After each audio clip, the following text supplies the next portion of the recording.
Before we start, I wanted to just share a little historical tidbit. As many of you would know, I'm forever researching things for our website, and more often than not, I just stumble upon things that I didn't know existed, so I wasn't looking for them. Just a few days ago, last week, I stumbled upon something concerning the Chippewa Schoolhouse. As all or most of you know, we now own the Chippewa Schoolhouse. We're in the process of trying to do repairs and renovations as volunteer time and donations allow, but we've begun work. But with that school going back to 1808, what we stumbled upon was a memoir written in 1888 by a gentleman who had been a teacher there, 1838 to 1842. He started up here, school just down the road slightly, then was down in Clarendon Flats at the school, and then over to Chippewa during that 4-year window. And he was an area historian. Cyril Carpenter was his name. And writing his memoirs many years later, he was recounting the people and the schools and some of the history of the area. And one of the things he pointed out that I'd never heard of was this gentleman, Reuben Wood, he was from Middletown Springs. He married a woman from Clarendon, Mary Rice. And we knew of him because I had written up something about Mary Rice once upon a time, and we had a couple of love poems that he wrote in 1814 and 15. But because he wasn't from Clarendon, I didn't pay any attention to him. But these memoirs that were written by Cyril Carpenter, turns out he had been a teacher in the Chippewa School. And I've been able to figure out it would have been in the time frame of 1812 to 1816. And of course, over the 200 years that this was a school, there were many school teachers, but he got married to Mary Rice in 1816. He was 23, she was 17. They moved to New York, and a year or so later, they moved to Ohio. And in Ohio, became a lawyer, became a state senator. Then he was on the Supreme Court of Ohio. And from there he became governor of Ohio. And in 1852 at the Democrat National Convention, it was a very contested election. It took like 49 ballots to come up with a candidate for that election. And on about the 35th ballot, he was put up as the nominee for presidency, represent the Democrat Party. He didn't end up getting it, but he was like a compromise candidate. And it's kind of neat to think, he was a teacher at the Chippewa School that we're now trying to preserve. So there's a lot of history out there, and it's still fresh with me just from last week, and I thought that would be kind of neat way to start and say, hey, this is why we research things and try to preserve things. Tonight, talking of preserving, Kevin Peck, for the last several years, has led the charge. I mean, he started the charge. He has since led it of maintaining, preserving our cemeteries in town. They hadn't gotten a lot of attention for a whole lot of years, and Kevin has now, we've made tremendous strides, and there's more to come, and we're just going to turn it over to Kevin. Good, thank you. This is the Flat Cemetery in Clarendon, next to the town hall, and how I got to where we're tonight was came to discover that I was born and raised, and my family has a plot in Chippewa, and came to realize through the course of time that my children, I was the eighth descendant that lived in Clarendon. My children are the 9th generation that live in Clarendon. And so did a little more research and realized I had all these grandparents who had been in Clarendon. And so about 2018, 2017, I decided to start looking for my grandparents' graves. Now, like a smart person, I went down to the town hall and got the records and looked and see, no, I'm a man. Come on, that life stops. I walked the cemeteries. Just like just like when you're lost, I'll finally get there. I walked up and down, it took me almost 2 years to find all the graves for my grandparents.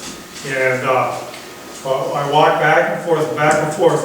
And during the course of that, I found my great-great-great-grandfather's grave marker down and his daughter's down. Now, this stone you can see right here is as thick as that one. And I wish I'd taken a picture ahead of time, but we pulled that one up out of the ground already. That one's still laying down in there. You can go to this first pictures for here. But wait a minute, just real quick. Take a note of this stone right here. This picture was taken March 23rd of 2021. So remember that stone. So anyways, go back to the first picture of that file. And there's my cousin. That's, you know, almost a 4-inch thick stone. It's sitting down on the ground. The mowers have been able to just drive right over the top of it. It's been down for so long. So I decided, well, I'm going to restore this. I'm going to get this up. So who do I call? I called Tom Giffen. Fortunately, I know Tom Giffen from Vermont Cemetery Society back there. I called him up, said, Tom, this is the problem. I need a helping hand. Don't know what to do. Now, anybody knows Tom, when it comes to restoring, putting a stone up, it's like waving red meat in front of a dog. You know, he's ready to go. He was right out there, and you go to the next picture. That's my grandfather, and he died. He died in 1862. I think the question was. He was 68 years old, so he was 1794 would have been his date of birth. So the next picture, okay, you can keep going, and that's another cousin right there. We restored that stone, got that one up, keep going. Okay, so there's the amount of work just to get her stone up all the ground. That's how long it had been down. It was below grade almost. Go ahead. Go ahead. And I got a nice finger there. And there's Tom. And you go ahead. And there's all the stones all standing up. And that's my grandfather there. Great-great-great-grandfather. This is his father. So I got 2 sets of grandparents in the flat cemetery side by side. He fought in the Revolutionary War. His father is in Chippenhook in the old section. So I got 5 sets of great-grandparents in Clarendon. I have to acknowledge the fact you know, through the course of time I learned things. The gravestone on Chippenhook's a memory stone, which means probably there's 99% chance his body is not there. Don't know how he died, why he died. May have been buried on a fire, may have been lost to the flood, or whatever. I don't know the circumstances of his death, but his memory stone died in 1799 is in Chippenhook Cemetery. If you go back to that third one through here, real quick.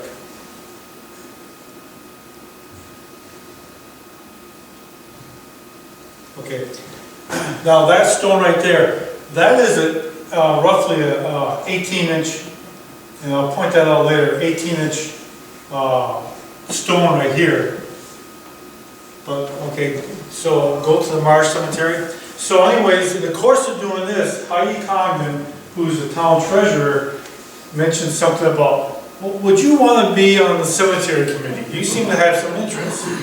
And so I sat there in April of 2021, and I showed up at the meeting, got appointed on the cemetery committee, and this guy sitting 2 chairs over to me, he got appointed also, Bob Underhill. Neither one of us knew each other from Adam, but off and running we went. So after finishing that, I decided, okay, now I can work on all the stones in the cemeteries. I've been given a position of authority in the town. I can work on all the stones in the town. And so I picked a small one. This is the Marsh Cemetery on Miller Road. Barry and his wife stopped one day, and I was digging in there. And as you can see, the brush, the boundary's gone. Go to the next picture. And you can see the condition of the cemetery. It's not very good. This is a spire, it's down. Go to the next picture. You know, the stones are hitting down the hill, laying on their back. Keep going. And so, first thing I did is I cleared the brush on it, the boundary. And ended up getting a tick bite and laid me up for a week. Okay, keep going. And, you know, still cleaning all the way down through there. Go ahead. And as always, I call Tom. Tom, I need some advice. Tom, what do you think? Tom, I've got a couple stones. You know, we had already set this one up. You can tell this veteran stone has been down. Tom, what would you do? And then, you know, I'd work it. As I went along, I learned more and more. One of the smart things I did is I joined VOCA, Vermont Old Cemetery Association. Got around some other people repairing stones. You know, I cleaned up the fence line, took out this stuff, cleaned that brush up. See this fence, really gnarly looking fence? There's 2 spots on that fence. It's an issue I'm going to have to deal with the fence, but there's 2 maples.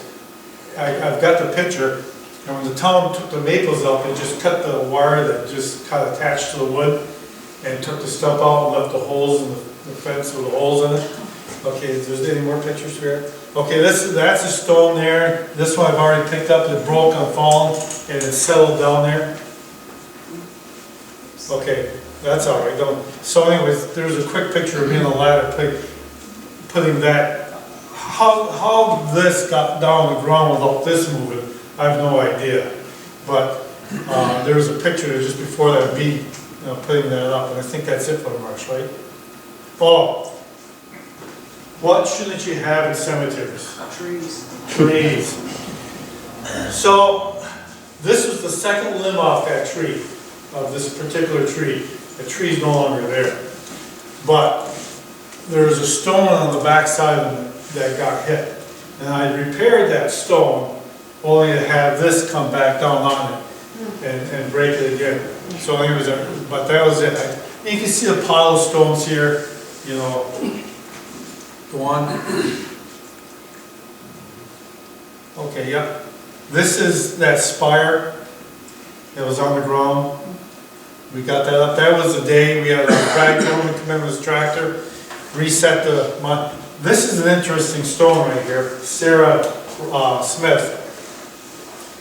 Is there another picture? Okay, no. You can go back to that one. You'll see in some pictures of us taking apart some tall monuments where this is a solid stone. When I got to inspecting it, the spire is on the ground, the base is leaning this way. This one was leaning into that one. And that's why the spire is on the ground. But that's 4 tablets on that base. So I had to strap that base so when we took the cap off, the tablets wouldn't go blink, blink, blink, blink and break.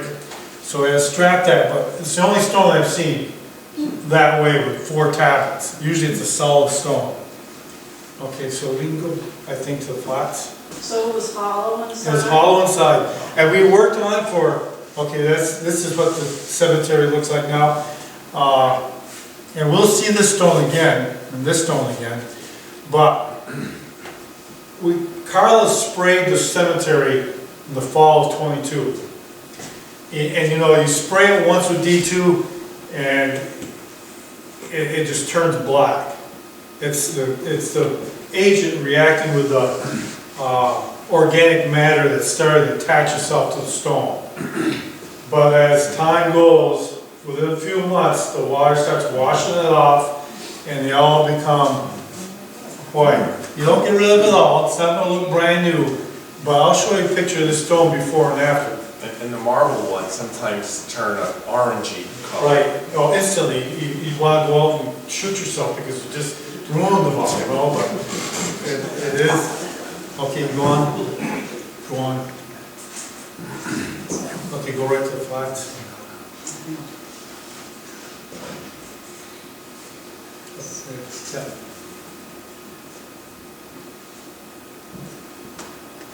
So, just go through them. These are pictures of, this is Clarendon Flat Cemetery next to the town hall. Yep, just stop. Typical, stones are down on the ground, they've been down so long, people are driving on them, driving right over them, going every which way, broken up, laying on the ground. Keep going, yep, go again.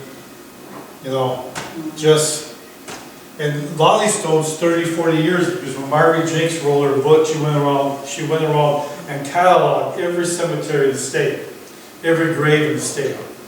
And the book's right over there for Clarendon. You know, you'll sit there and say, such and such grave, marker down, such and such marker down, such and such marker down. Keep going. Remember I told you I pointed that stone out to you. It was upright in that March of 21. March 23rd, 2021, this stone was sitting on top of that. And I didn't catch this until this weekend, because I always thought that was down when we repaired it, when we put it up in July. 121 days later, we had a work day in the cemetery in July of 2021. And we put that stone up, and I always thought that had been down for a while. But we had a bovine problem in the cemetery. The farmer next door, the cows would come in, and once I started becoming the cemetery guy, I get phone calls. The heifers are in the cemetery. I found out the best thing to do was just drive up, stand there, they look at me, then they get themselves out. They work their way out instead of trying to chase them around and do more damage. But also then the cow was me. And we haven't had a problem since. But that 121 days earlier, that stone was sitting in place. So a lot of damage doesn't just happen years and years and years ago. Okay, go on. You can see the wall. Go on. Keep going. Yeah, okay. So, Tom, Bob got in touch with Tom. I'm working down to Marsh, and Bob and I really aren't connecting yet. I don't know what was going on. I guess he didn't like me or something. He was, you know, whatever, suspicious of me. He had connected with Tom, and he comes and tells me we got a cemetery work day in July 24th of 2021. I said, we do? Volca's coming. I said, great. And this is that day, and there's Sarah, Gregory, and Pete, right? Right back there. It might be. Yeah, that's you. Keep going. People, and there's our beloved Patmore right there.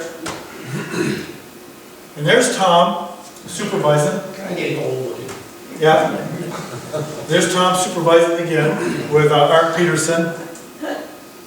And Tom supervising. This is the DPW trial. One person working, everybody else standing around. Keep going. And there's that stone. We had just set it back up. But I didn't realize that it had been down for so long. Okay. And people are cleaning. We have people riding stones, putting them up. Keep going. Keep going. There's Jeff. Jeff, I imitate. Go on. Art and Ed. Okay. There's Sarah and Pat. But this monument here and this monument here, both originally had spires on. One's laying right there. The other one is running back at this stone. Okay, go on. Okay, go to Benson. So this is where Bob's going to start getting involved. So in 2022, I finished basically the Marsh Cemetery was restored, and so I started working the flats. And I had three big projects I wanted to do in 2022. One was the Benson Southern Spires. The next one was the Hills, and the next one was Sarah Smith. So this is in May. You see the spires on the ground. No reason for that spire to be on the ground except we just feel it's vandalized. It was pushed over because this base was plumb. This base was plumb. Go on. So we got an excavator in there, and yes, I think that Benson is a relative of mine. okay, Yeah. yeah. Just to mention that. And so I got a guy from by the name of Chris Fish from Pittsburgh, Vermont, brought down his excavator, donated time, and we go ahead and run through it. We set that back up. And there's me attaining new heights. We put and there it is right there. And there's the southern one. You can go to the southern one. Go to the southern one. Yeah, the southern one. How heavy are those tires? I have no idea. Mary. How did you hold that on there? Did you use epoxy or? The southern, the spire? No. Yeah. Just set it on It's with just sitting there? gravity. Weight will hold it. Weight will hold it. Yeah, I know. I'm gonna put that in Tom's, but make sure Until someone that's goes- on Tom's. Until someone goes up and pushes it off. So this was the southern one. No. I got one in Fairhaven like this. And this was the southern one. You can see it's running backwards. Yeah. But this one was off kilter. Go on. So we had, you can see the base is all whack. Keep going. And so we had to re-level the base, break it all the way down. You can see there's a piece right there. Keep going. And we're setting that back in place. We've already re-leveled the base. Again. And we've got the spar back. Those are the OSHA people there though. Okay. This is what those two stones look like today. We sprayed them, we set them back up in 21, we sprayed them, and they're white. And we come out looking really nice. Okay, so go to the list. Go to the Hodges. Hodges.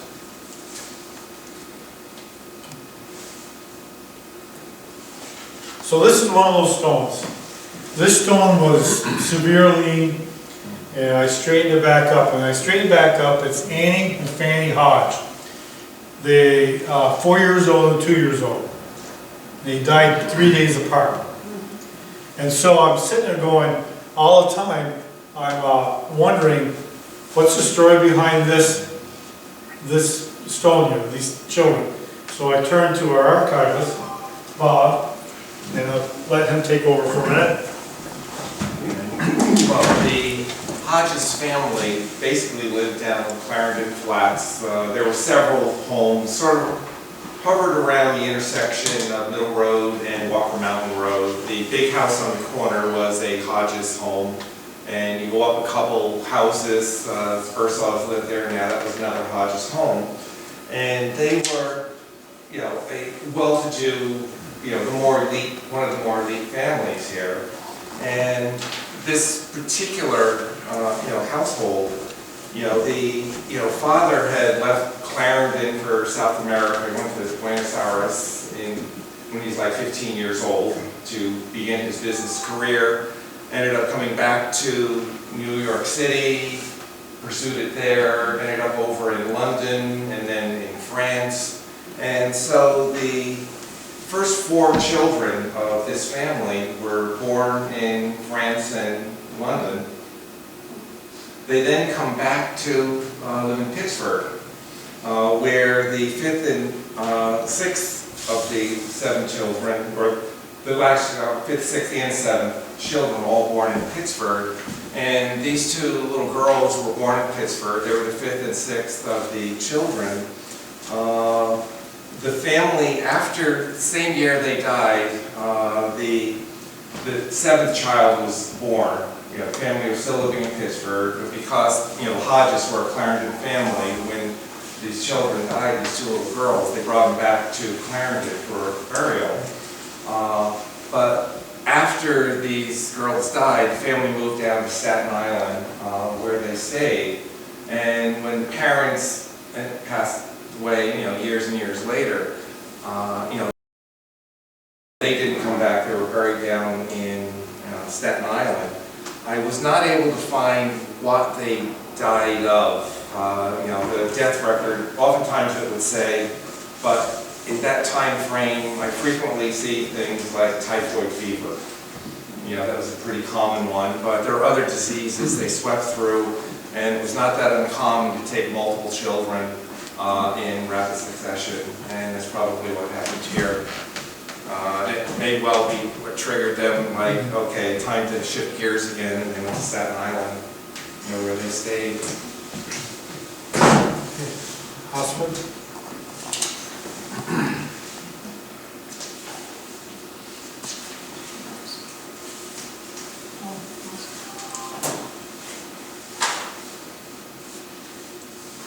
So still working the flat cemetery, I came across this one stone, and eventually I found 8 pieces of it, okay? And so, next picture. This is what it looked like once I could put it together on the ground. And I don't know why I'm working on 2 stones at the same time, but apparently up there, I'm working on a second stone. So I got this picture, I said, well, I know, I'll call Tom. I called Tom. He says, well, I've heard people doing backer boards, putting them on a backer board. So just reaching into my inner childhood, I'm not liking what your father says, you go ask your mother. I then called Diane Leary, who's the vice president of OCHA, and asked her, what do I do? Backer board. So realizing that my parents were on the same sheet of music, I decided, so I threw them all in the truck, the pieces in the truck, and I went home. And fortunately, I've got a pretty good setup. And so I've got 2 large tables that are on wheels. So I loaded the stone up to my truck, got it home, made a backer board, started putting the stone together. And here I've used adhesive to put the stone together, epoxy. One. And then I mortared the holes up. Epoxied that, and then I waited for 2 of my sons and my son-in-law to be at the house at the same time, because there's no way, without my tractor, there's no way I was moving the stone by myself. Next. And setting it up. And just go to the next. And that's what it looks like today.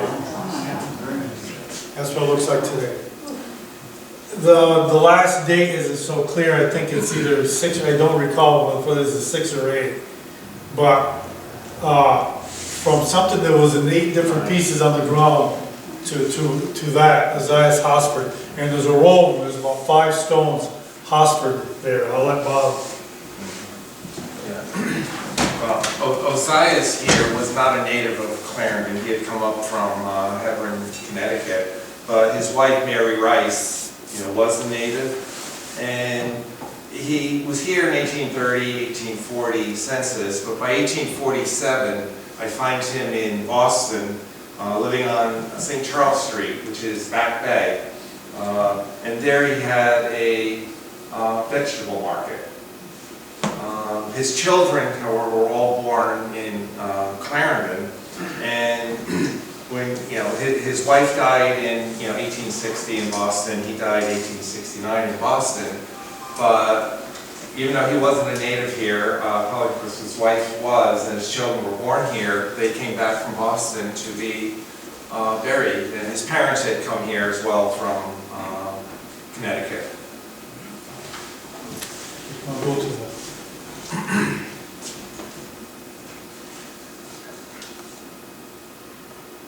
Go to the receiving vault.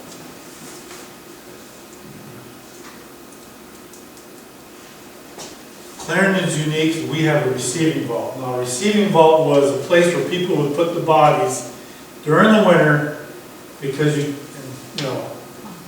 the old days you could not dig and bury somebody in the wintertime. So they put them in the receiving. The door looks like that.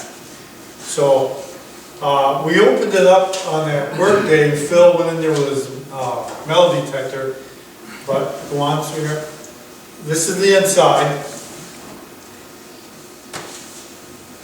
Go on. Again.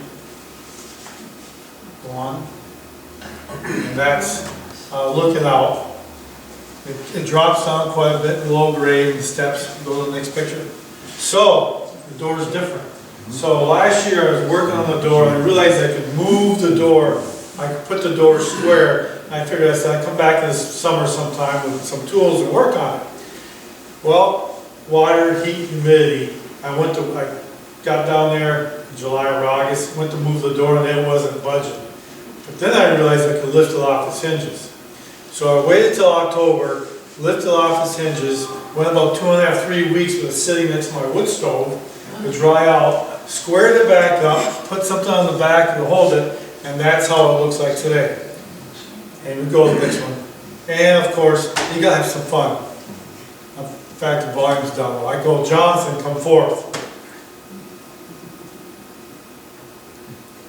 And like Jesus calling Lazarus, I'm calling Jonathan out too. So, And on this, now, we don't know if this receiving vault was used by other cemeteries in town. It may well have, but, we don't have, we've found no records, concerning this. But I did look through everyone that had been buried in this cemetery, and I'm thinking it was basically used until about 100 years ago. I looked at, the most recent burials in that cemetery, and there aren't many burials there that are newer than 100 years ago. But looking for winter, people who died during the winter. And there were 2 people who died in February of 1919, one of which was Cornelia Bailey, that beneath us is Bailey Library. The library is named after her. And in that cemetery, there's this big stone with brass plaques on it, used as a tombstone, and that's Cornelia Bailey's stone. In 1923, the wife of James Barrett was the other person in 1919. She died in late March of 1923, and they probably weren't doing immediate burials at the end of March back then. And so roughly 100 plus years ago is probably when that stopped being used. And I would say there were some metal brackets, you can see where there were metal brackets, and the shelves are gone that were in there. But when I was in there, it looked like you could have held as many as 8 people, at a time in there. But again, we don't know for sure how much it was used, but it's very well built.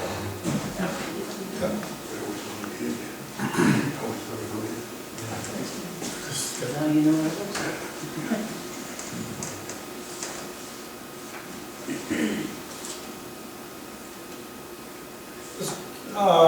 Let's go to Crossman.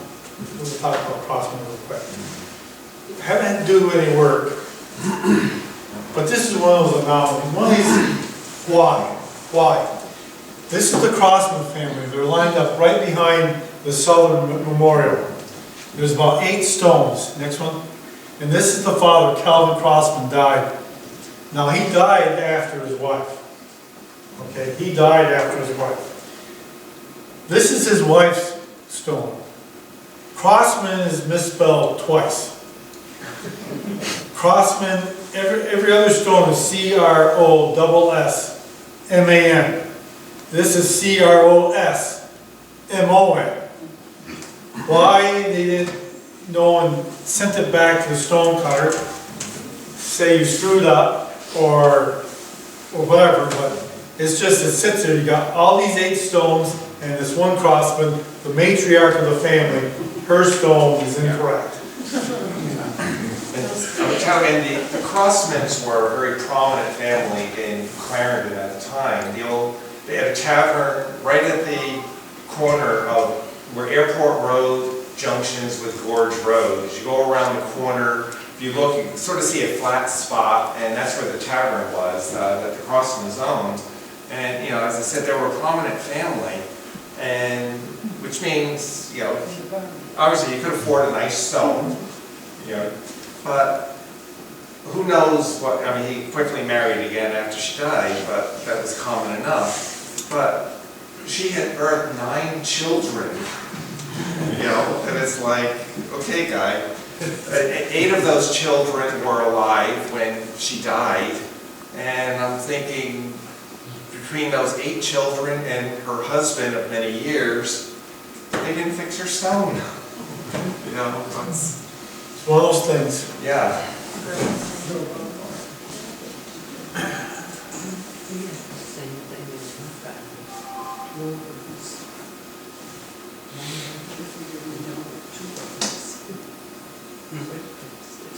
Okay, Havenville.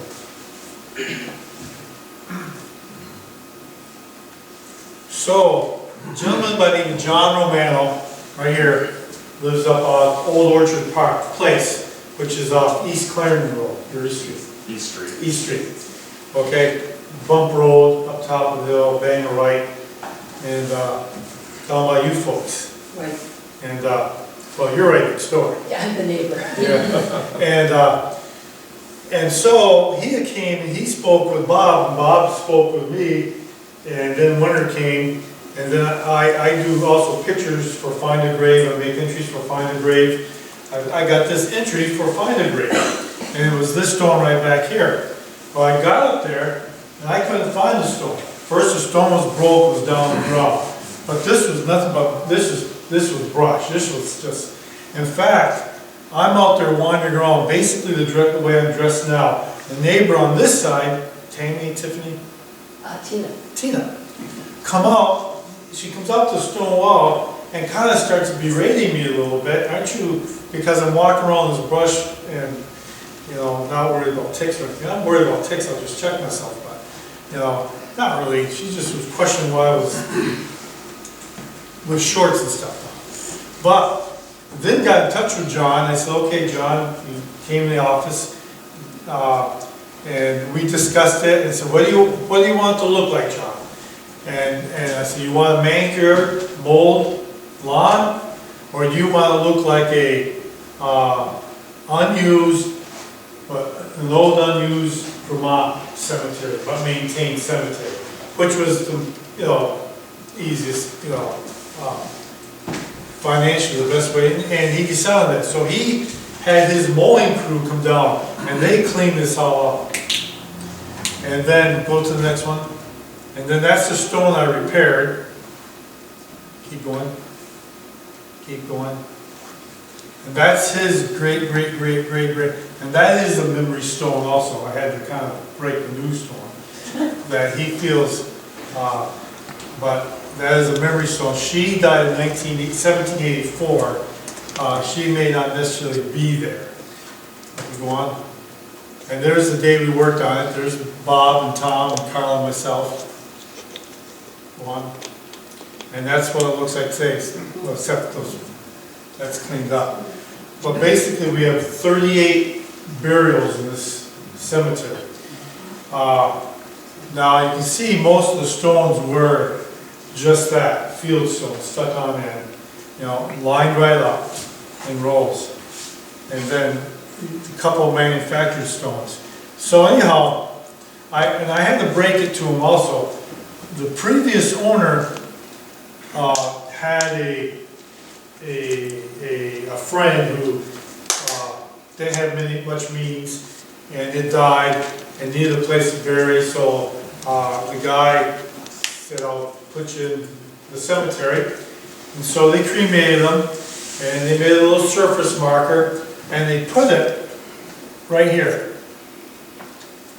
And so John was showing that to me, as I'm looking at it, says, and he's standing on the other side of the stone, and since they buried her behind my grandmother, I said, John, I'm going to tell you, if your grandmother's in there, they buried him on top of your grandmother, because that's her footstone. That's a footstone to this stone here. So if she's in there, she's in between those. So they put him on top. So now, I don't know what you want to do about that. I'm not going to do anything about it, but since then they've still just left it there. And, but anyways, John has agreed to keep it, and he has his crew go down there, weed whack it a couple times a year. And I drive down and take a look. and it looks nice, but it's just abandoned but maintained, or unused, not abandoned. If it's being maintained, it's not abandoned. So unused but maintained over my cemetery. And here, I would add, because of 38, we only know who 6 of the people are. And the very crudeness of these simple little stones that were put there basically tell us, you know, these were probably amongst the very first burials in Clarendon, you know, that are still recognizable. That these were people who passed and were buried before you had a local industry to make stones for people. Of the 6 that we know, one was the gentleman just buried there in 2003, Edwin, maybe pronouncing it wrong, Vagelli. But of the others, one was Dorothy Crary, that was John Leno's ancestor. The other 4 were Abigail Walker, who died in 1798, 49 years old, and 3 of her children, a 13-year-old daughter in 1786, a 5-year-old son in 1781, and a 9-year-old son in 1779. There are these stones right here. And the fact that as early as 1779 we're having a stone there is telling us many of those are probably before 1779, before you would have stones as we recognize them now. So these are very early burials, particularly when you think the very first people coming to Clarendon, very first family was in 1767, a group came in 1768, and more people kept coming every year after that. So very early burials, and we identified 38, but it's certainly possible that there are more stones that were just missing there. Those, just growing, this high out of the ground. And a lot of them we had to put there because they were down as well, or mostly buried. Let's go back to the road crew real quick. This is the flats. So for a year and a half, I looked up, I'm a lister for the town of Clarendon. My window looks out to the cemetery and looks directly at this. And for a year and a half, this is my last big project in the flat cemetery. I wanted to take care of this, but I was, talking with the road crew about gaining their assistance. And then one day in July, Joel Parker comes and says, we can work tomorrow on it. So I called Tom up and said, hey, guess what? And go to the next one. And there's Tom, he's archiving for us. And so this is the Pierce, or Sally Carr Memorial. Pierce, the husband of, wife of, I forgot, Pierce. But I've already taken the top off, go to the next one, take the next, go to the next one. Go. And now we're taking the next stone down. And it's just like getting into your inner childhood with building blocks. You just pick them up, go ahead, move them all away. And for some reason I don't know what happened to the pictures, we stopped taking pictures because that's going back. So we've resettled this base. Go ahead. Now we're working on the 3 in the line in front. Go ahead. Now go back to that one right there, sweetheart.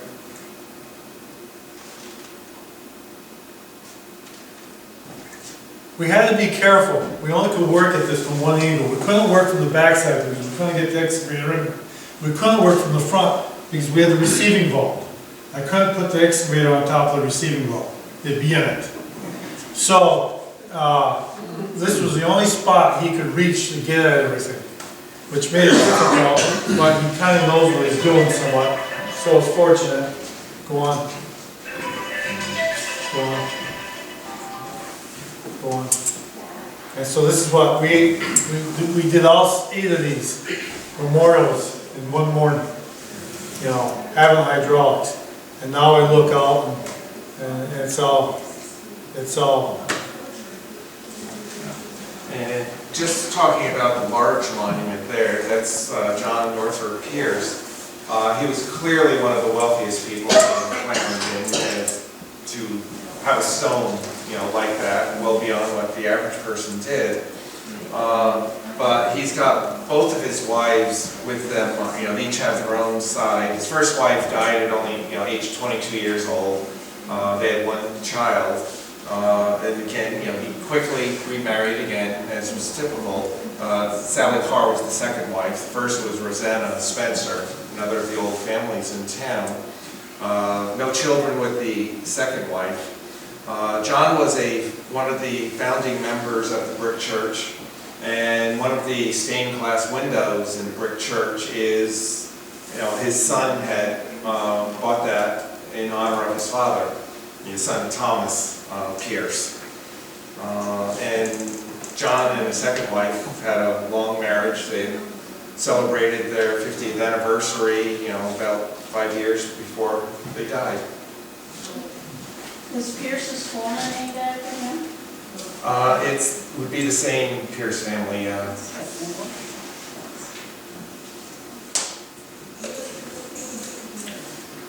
Okay, we'll go to the Hills plots. We are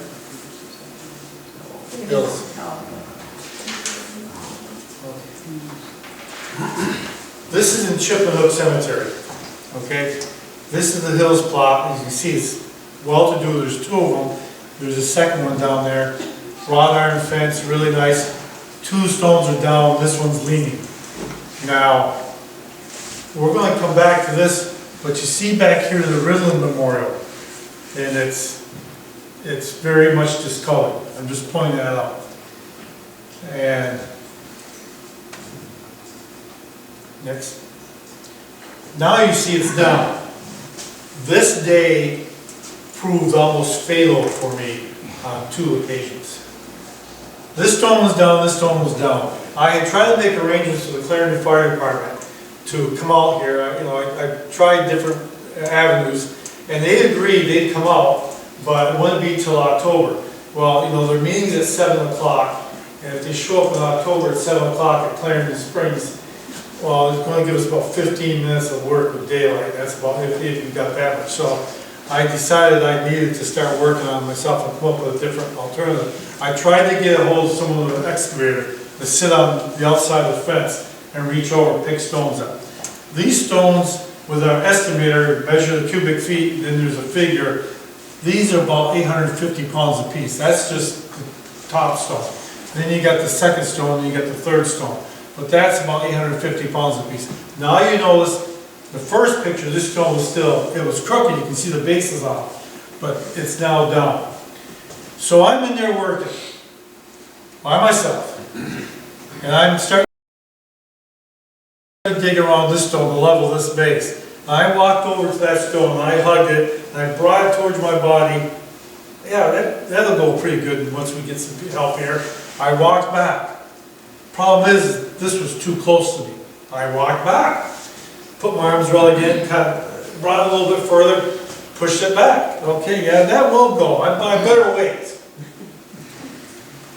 Went back to work here, walked back over here, put my arms around it, leaned back. Now, I'm not a physicist. Weight, drop, equals speed, but next minute I know I was going backwards. I was hurled backwards, and my head hit the wrought iron fence, cracked. And the last thing I thought about as I was going backwards was, don't come down on my legs. Because there's no cell surface here. Excuse me. There's no cell surface. So I laid there for a minute, got up, had a little nick in my head, walked over, looked at the stone, and said, well, that was easy enough. And then went back to work. I said, then I went home and I told my wife what had happened. How can I trust you to go work in these cemeteries again by yourself? Blah, blah, blah, blah, blah. Go to the next one. So anyways, here I'm working here, and at this time I'm working by myself, trying to get done what I can get done. Keep going. And see, this stone's been down so long that it's stained red. It's in bad shape. Keep going. So I get things kind of set, and I call up Tom. I got my son, Carl's there. Bob was there with us that day. And I figured out something to bring my tractor. And so what I did was, I took down the back section of the wrought iron fence. I took it out. We moved it all the way. Go on. And then Tom, we started working some more on the bases. Tom, like, use the tractor instead of trying to use the tractor, lift them up in place. Again, no OSHA available. Yeah, no OSHA. And it was a difficult, this was a difficult time, even with the tractor's more than capable of lifting that up. The problem is the bank. And anybody knows when you lift something, you raise the center of gravity. If you're already at an angle, the tractor's going to want to go over. So I couldn't pull the stone back and lift it and bring it because of this bank. I had to kind of work in a narrow window. Go on.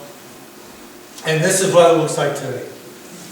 The stone cleaned right up, got the red stain out, close, it cleaned right up. Last year we had a work day and Ed Congdon,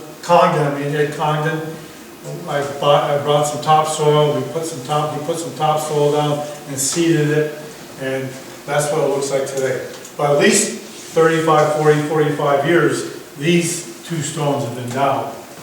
And then, but it's up, looking good, and we're going there next. But look at the difference, and I'll tell you the reason why that's the Ridland Monument now. And right next to these two, and you see it's all fenced in, but there's an identical square adjacent to it with two more tombstones. That's the Hills plot. The other two are Eunice and Henry Hills. They lived at the corner Walker Mountain Road where it intersects with Gravel Pit Road. You know, a sharp curve there right at the river. You know, on the river side of the road, there's an old white house there. That was the Hills' home. That's where they lived. Henry and Eunice never married. It was Blind Henry. He had been blind for like 30 years. They called him Blind Henry. And his sister. But the tall monument in the background there that Kevin was talking about, Dr. Ridland, we have a history that Dr. Ridland wrote late in life, where he referred to Henry and Eunice as the elite of Chippewa. These three here, one of them is Sarah Hills, their sister, who had married Amos Campbell. Amos was the blacksmith in Chippewa. They had one son, Edward, so it's Sarah, Amos, and their son, Edward. Edward was last night's spacewalk. Those who followed the entry, Edward was the one with this wonderful obituary that was written. That I think Carla said she wants whoever wrote that one to write hers. But so he was just featured last night. But he died at age 28. He had been taken care of. His mother and father were already gone. And he was living with Eunice and Henry. They were getting up in age, and he was taking care of them. But he got sick and died. And then Eunice and Henry, they had lived together in that house their entire lives, and they died only 13 days apart. Ridland?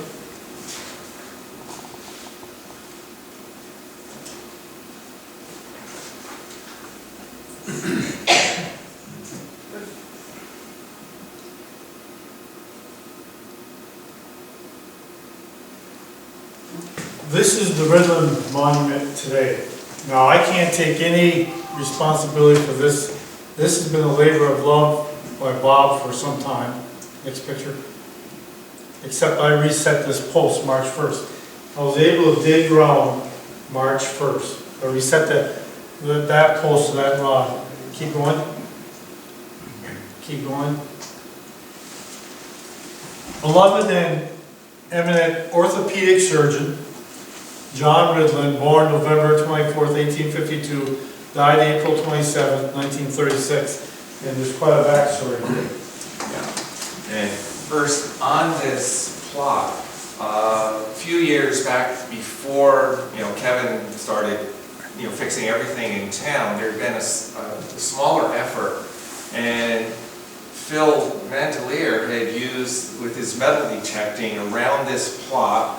You can see the chains, and we have the finials here hanging. Apparently finding finials that had been fallen on the ground and buried, but there was one finial missing, and one of Dr. Ridland's great-granddaughters living in Pennsylvania somehow became aware of that we were doing work here, and she mailed us the missing finial. So they're all there, and all I can think is, back before Phil started doing his work here, she was here, there was one lying on the ground, the others are missing, so she just took it. But the others were found, put back in place. She had that one, she heard about us, and returned it. But you get Dr. Ridland, he grew up on West Teignmouth Road. He was the only surviving child. He had two younger brothers that died as toddlers. When he was about 14 years old, his father was hit by a train and killed. And he took over at that point, and he was more or less on his own. His mother remarried and I think was moved to Illinois. And he took, I guess, his share of the farm. And how it was split, I don't know, but maybe he got half, his mother got half. She went to Ohio with her new husband. He took his money and he pursued getting an education. And he took that all the way to becoming a doctor, and he became an orthopedic surgeon, and he's known as the father of orthopedic surgery, that he developed the science. The science of the day, as it was. And so quite a remarkable person, and we have some of his memoirs of Chippenhawk that he had written. That's how we know about Eunice and Henry being the elite of Chippenhawk. And also he maintained his contact with Chippenhawk, with Clarendon, right till the end of his life. He had retired to Newport, Rhode Island, nice place on the water. He did well. And one of his daughters, he had 6 children, one of his daughters was Jeanette Ridland Picard. And she was the first woman in the stratosphere. And they did this before you had planes that could get up there, in a balloon with her husband up there. And she held the record for the highest elevation a woman had ever gone, until I forget her name, but the Russian cosmonaut went up, in the late 1950s, I believe it was. But Jeanette's husband was a scientist, and his name was Jean-Felix Picard, and supposedly, for Star Trek fans, Jean-Luc Picard was modeled after Jeanette's husband. So Star Trek has a Clarendon connection. But a remarkable person, but father of orthopedic surgery. Harrington too. Yep.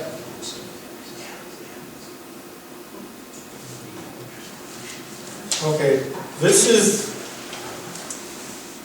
Theophilus Harrington, judge, Vermont Supreme Court judge. This is his marker, but this is the obelisk, this is the monument that the state of Vermont erected in 1825, I think, in honor of him. Well, the next one's here. And it's very faded. I can't even read it. Staying in the sunlight, it's war. Bob has taken the time, it's got a complete script of what that says on there. Next one. And there's the next one. And it says Judge Theophilus Harrington, 1762 to 1813, erected by the state in 1886. Now, so, most people around here have heard of, Judge Theophilus Harrington, for his famous quotes, runaway slave was caught, the owners, if you will, wanted him returned. The judge refused to return them, and, the guy has his bill of sale and all of that, the records proving ownership, but the judge wouldn't accept it. There are a couple different versions of the quote that are out there, but one is, in response to what do I need to give you, a bill of sale, sir, from God Almighty, and the other is nothing short of a bill of sale signed by God Almighty himself. And that was his claim to fame. But I would tell you, on the original monument from 1813, this one's big, very large, where typically you have this simple epitaph on it. His is like almost an entire family genealogy.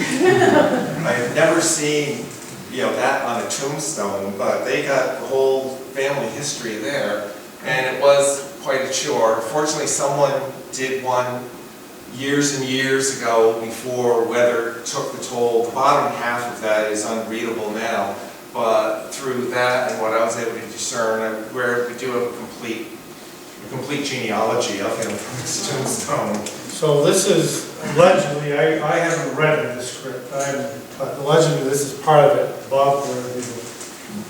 He sleeps on the hills, no slave has trod, nor claimant brought bills from Almighty God, referring to that court case. Next. Oh. Cause. I'm told it's cause. What is it? Keys or keys, either way. It depends on the family, honestly. Okay. Or the person. This is Chippewa, and this is the Kai/Keys, Kai's stone. And go to the next one. Okay, and well, go to the next one. The reason of interest for me is after I put together the stones with Tom's help down in my grandparents down in the flats, this is the first stone I did on my own, right here. This had been down, it was broken 4 pieces, and it's right across from the Peck plot. Now the Peck plot is actually 4 plots that are together, it's a very large plot. Now, interestingly enough, I spent the better part of 7 or 8 months looking for my great-great-grandfather. Could not find him. I'm at a funeral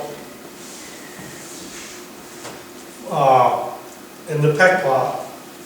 I turn around and look, and I had never seen this stone before. It was right across, right behind the keys, right across the road from the Peck plot. That is my great-great-grandfather. So I found him. So anyways, but this was the first stone. And I was tugging my heart. You can go back to the second picture, sweetheart. Or it was those, you go back to that one. Sorry. So it was down, it was broken 4 pieces. This was showing, this was down in the ground, but this was showing, it was our little bed. They kind of tug on my heartstrings all the time. Look at that. I walk across our little bed. And so that was the first one I put together. You can go back to the second one else here. And you see that Ned, this was Ned, died. He was, I think it was 1 year and 9 months old when he passed away. But the interesting one is here, Alice. Of course, and this was almost rectified this year. We've got a descendant. So close. Sarah Gregory's a descendant. She had paid for the engraving to be completed with Sean Holden, and we all know anyway, Sean Holden passed away last fall from cancer. So she's going to make another shot at it, I understand, here at some time. So you can. Well, if you get it done, if you get it done by next year, it'll be the 50th anniversary. Well, I was hoping to get it done before we did the work in the cemetery. Yeah. That didn't happen. And so the Kais had 5 children. and only one of them married. But Alice was and you see this quite often where you have siblings that, that they never married, that they end up all being put on a family stone. One sibling taking care of another. But Alice was the last one. She died in 1975. She was the last one to die. She was one of the, leading historians in this area. That we have a lot of stuff that she did, we benefited from her work. And that she surely was the one making sure everyone got on that stone. But she was the last to die. She had never married. And the family's still working on it, to get her date put on. But it was 1975. And she was very active in the community with the, meeting house that was in, Chippenhook. She had been the treasurer, she had been the secretary, she had been very involved in, many things. And, so we look forward to seeing her dates in there. She's not the only one. There are others in the cemetery, and it's always the last one to pass away. Doesn't get the date.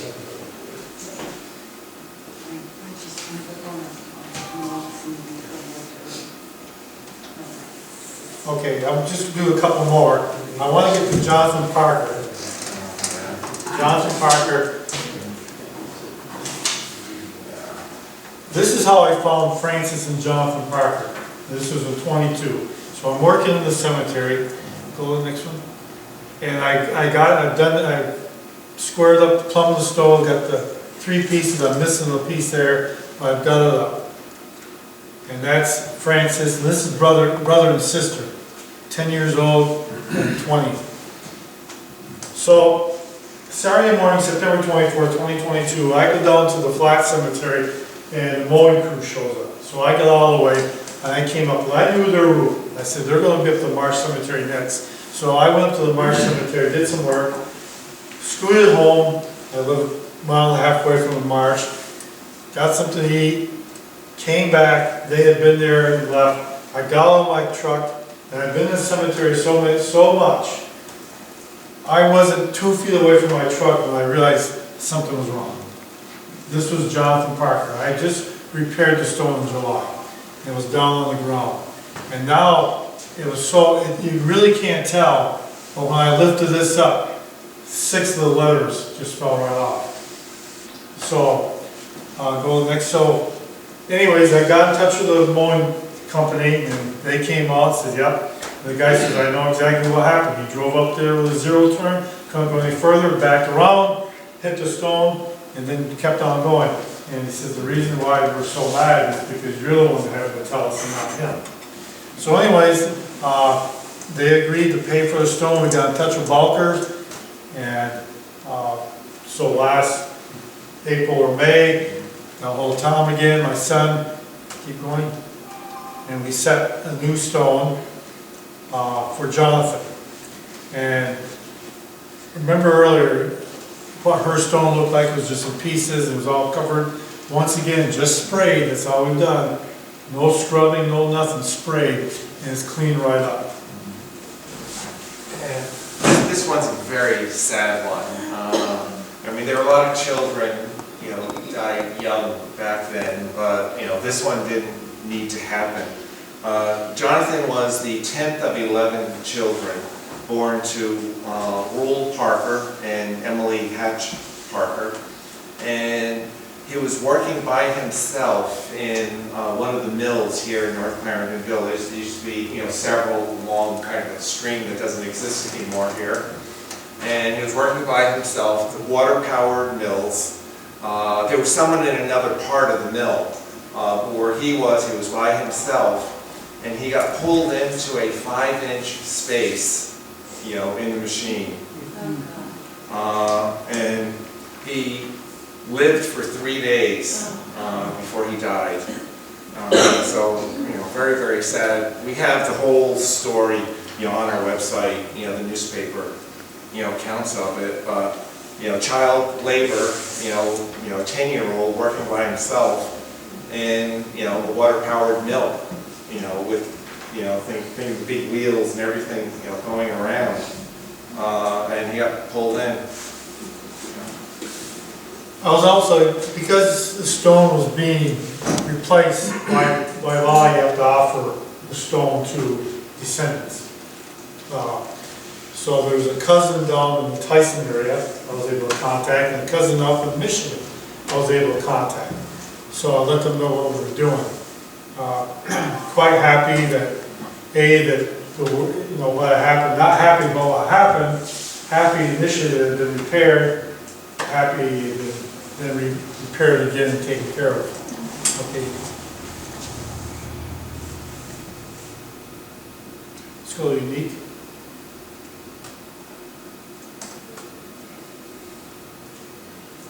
And we're going to wrap this up pretty quick here. I got two more.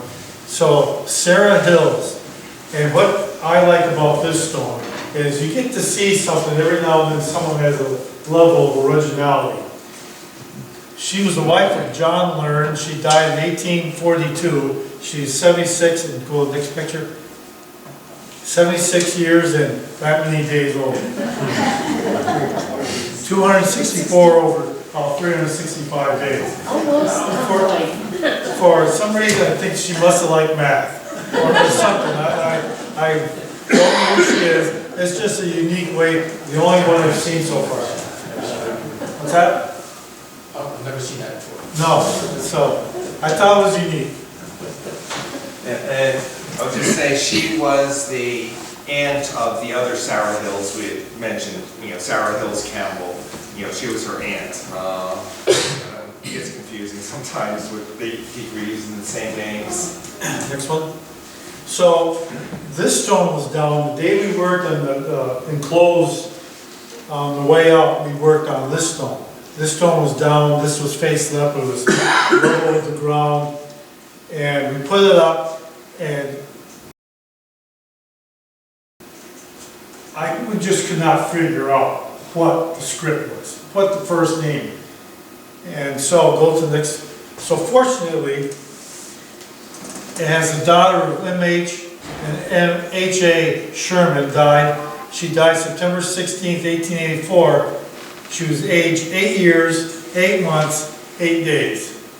So I thought that was kind of unique. But her name is Alta Daisy Sherman. Alta Daisy Sherman. Does it say it on the front? Like you can't figure it out. Yeah. That must be an L. Yeah. That's a T, must be. Alta D, it looks like. Yeah, it's Alta D, there's the D. But, without knowing, I had to go on to find a grade, look at the descendants of the Shermans. Oh, Alta, that's who that is, that's Alta. So go to next one. Now, the interesting thing about Alta, she died 8 years, 8 months, 8 days in 1884. This is her death female death certificate. She died of scarlet fever, but then she died, it says, in 1883. The stone says 1884. Wish they had condoms here tonight. his relative. So Bob and I. Yeah, a lot of these records, these cards were not made at the time of her death. That 1919, there was this big push in Vermont that you see these same cards for many towns across the state. And you see a lot of them are dated. This one's not dated, but they're dated 1919. And so odds are the stone is correct, the card is wrong. Just who was ever making out the card was pulling from records and they got the year wrong. Okay, last one.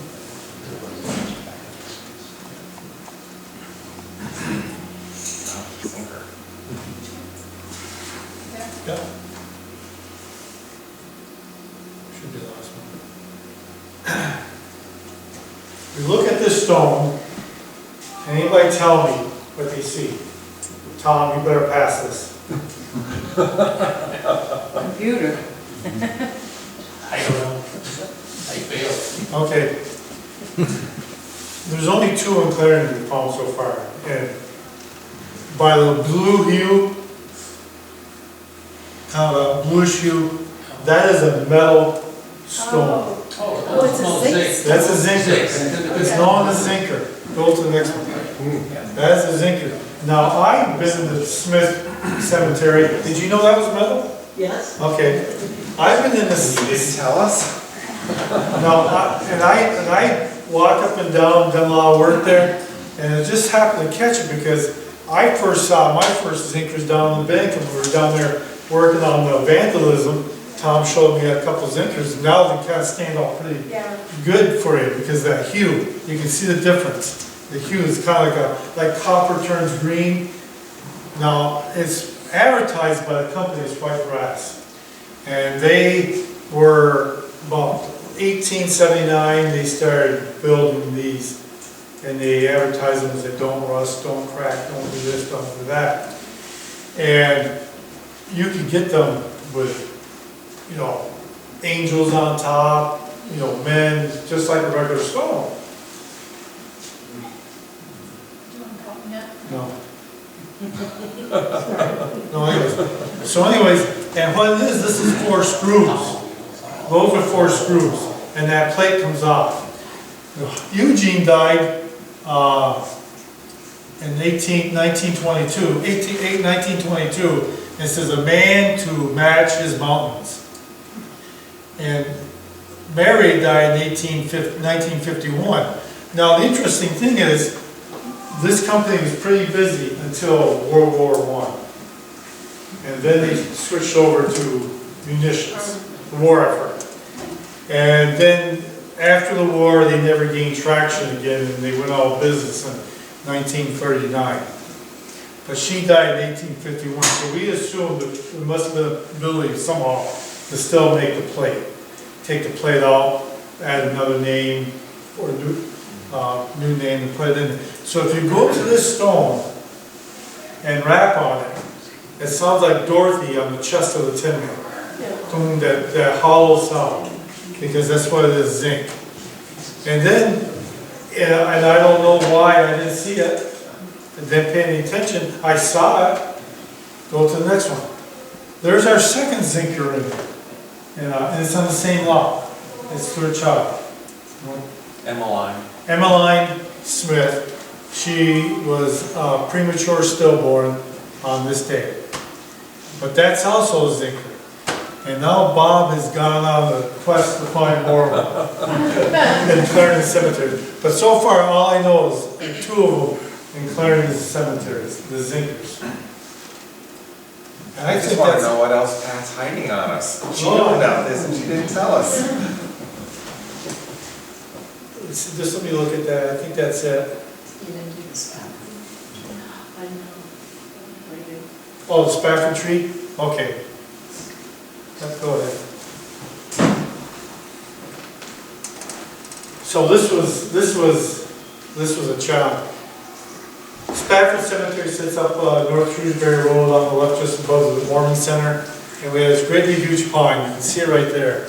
We wanted to take it out. It was just shedding branches left and right, and I moved 3 stones out, put them in my barn, and the crew shows up on July 12th. Actually, in August, we went out for beds, we approved the bed, they backed out. We went to the next person, they backed out. Went to a third person, which was trees, they came in, okay?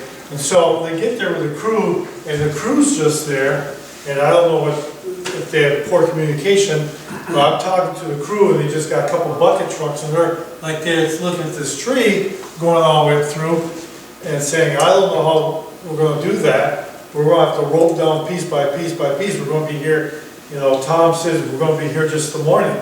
So we're gonna just be limited just for the morning. And all of a sudden this guy shows up, this crane. So apparently Tom Johnson had made arrangements for the crane to go on. Okay, so why climb when you can have a crane put you up in the top of the tree? Keep going. And there he goes, that guy's going up. Keep going, keep going. Okay. And so he cut, and it was very interesting. He cut and he picked the piece up, and you can go to the next one. Keep going. keep going. Just a side note.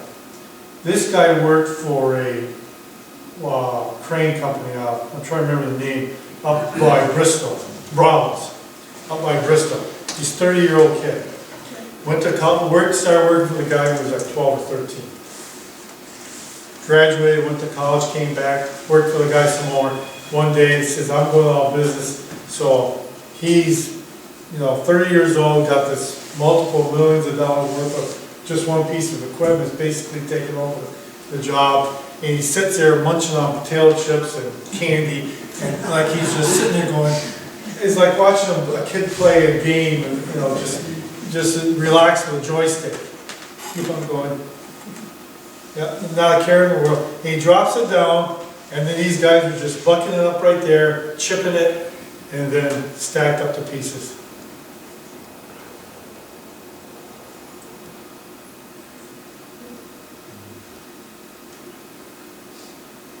So I'm sitting there talking to him. He's sitting like this. He's doing, just moving his fingertips. I said, do you know how much that weighs? 5,200 pounds. I said, he even knows how much it weighs. He swings it around. Okay, you can go to the next one. You can go to the next one. You don't need to watch. Keep going. Keep going. Keep going. Yeah, just pick the cut. No limit, just bring it right around, setting it down. Okay, keep going. Keep going.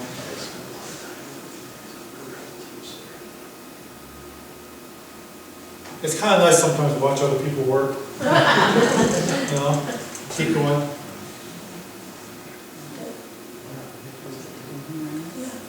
Again. The stones that you. And then he'd bring it back and he'd stack it up next to the stump.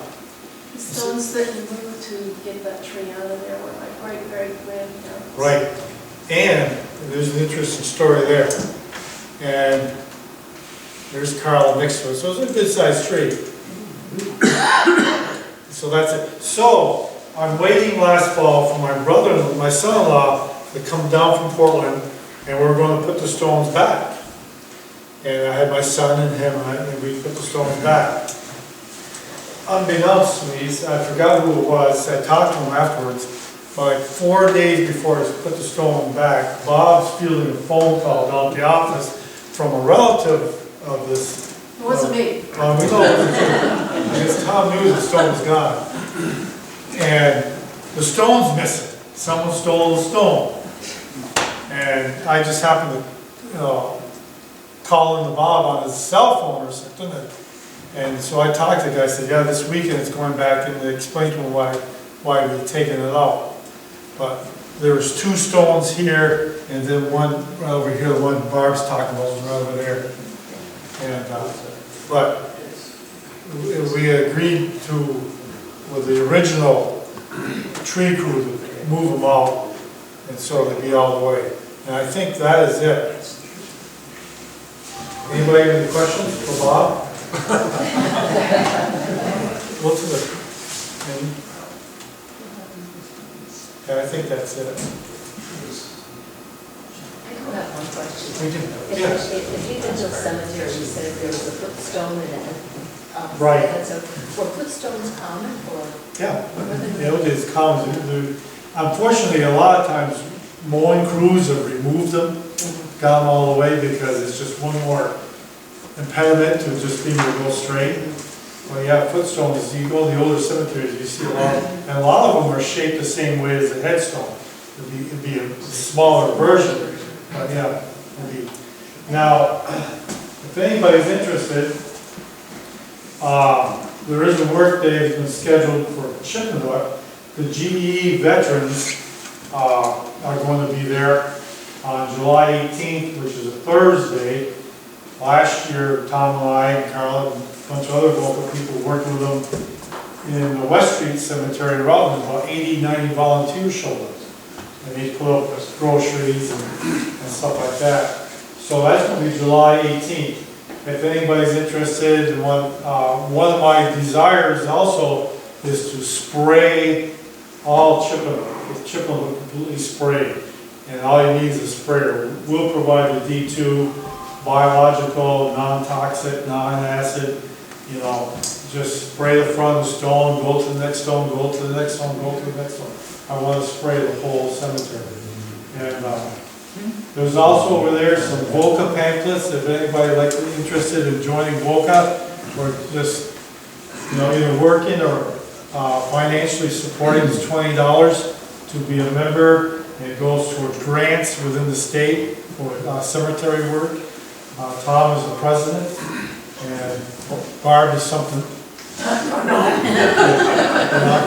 But those are over there. I'm the groupie. If anybody's interested, ever want to get in touch and find out what I'm doing, I've already started digging. Like I said, March 1st, I was in Ridland, I was in Everest. Aaron Hilliker was working with me in the Everest lot last week. We were in Button Cemetery, Pat's family descendants, family cemetery on Saturday. So generally, most times, once the weather's good, there's stone to be lifted in the place. If anybody wants to assist, you can get in touch with me. I appreciate it.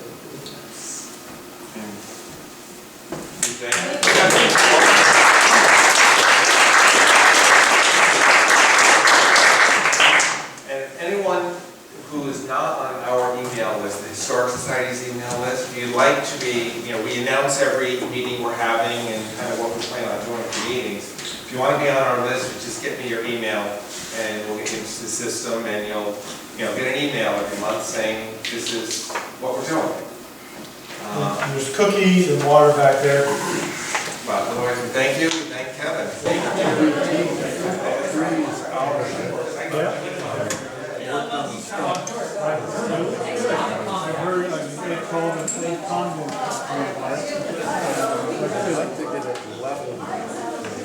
Yeah.